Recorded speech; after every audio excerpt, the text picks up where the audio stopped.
অনুরোধ করি যুবক, প্লিজ যুবক, হৃদয়টাকে মেরে ফেলিও। তুমি দেখো না, তোমার বয়স 22, 10 বছর বয়সে মা বলেছে স্কুলে যা, মাদ্রাসা যা, মানুষ হবি, ভবিষ্যৎ ভালো হবে।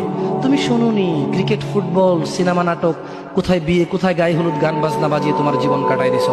যুবক দেখো, 22 বছর বয়সে তুমি মূর্খ। তোমার পাশের বন্ধু পাইলট স্কুলে পড়ে, হ্যাঁ 10টা টিউশনি পড়ায়, 30,000 টাকাও কামায়। হ্যাঁ, তুমি যাকে বিয়ের প্রস্তাব দিচ্ছ কেউ রাজি নাই, ওর জন্য 5টা ঘর আসে, ওর মা বলছে এখনো ছোট, আরো পড়াশোনা করুক, আর তুমি বিয়ের জন্য হন্য হয়ে খুঁজতেছ। কোনো রিক্সাওয়ালা তোমাকে মেয়ে দিতে রাজি?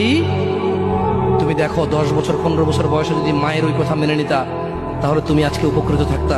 আমি জামশেদ মজুমদার 27 বছর বয়সে এসে তোমাকে বলছি তুমি গান বাজনা ছেড়ে দাও। ইনশাআল্লাহ 60 বছর পরে মারা গেলে, 30 বছর পরে মারা গেলে, 70 বছর পরে মারা গেলে ওই উপকৃত হবা। আর তা না হলে এই গান বাজনার সাথে তুমি তোমাকে ধ্বংস করে দিচ্ছ। যেদিন নিঃশ্বাস বন্ধ হয়ে যাবে সেদিন হলেও বুঝবা। বুঝতে তোমাকে হবেই, জমিনের উপরে বোঝো অথবা জমিনের নিচে বোঝো, বুঝতে তুমি হবে। শোনো, আল্লাহ কোনো কিছু বলেছে আর তুমি বুঝবা না, হা হা, পার পাওয়া যাবে না। তবে তোমাকে বলি, যা করেছো করেছো, যা গান বাজনা শুনেছো শুনেছো, এবার আল্লাহকে ভয় করে সব ছেড়ে ইস্তেগফার করো। বলো, আল্লাহ আমাকে ক্ষমা করেন, আমার এই 2 কানে গলিত